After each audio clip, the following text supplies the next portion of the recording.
అక్క దినాలకు పోయేసి వచ్చిందే.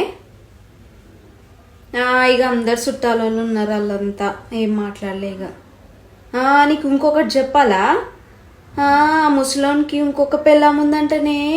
ఓవా ముసలిది మస్తు ఎగిందంట ముసలోనితోని. మస్తు రాసి రంపాన పెట్టిండంట ముసలామెని. నాకు ఇప్పుడు చెప్తుంది, మా పక్కింటి పద్మ చెప్పింది. ఆమెకు సందులో సంధ్య చెప్పిందంట. ఈ సందులో సంధ్యకు బాగా తెలుస్తాయి అన్నీ. ఎన్ని సంవత్సరాల నుంచి ఉంటున్నా నాకు ఇంత తెలియదు. ఇంత గుట్టు బయట పెట్టకుండా ఎట్లా నడుపుకుంది చూడే ముసలిది.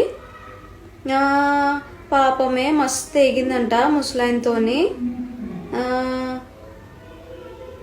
అదే కదా. ఆడనే ఒక పిల్లని చూసిననే, ఎర్రగా బుర్రగా ముద్దుగుంది. మరి చదువుకుంటుందో జాబ్ చేస్తుందో తెలియదు.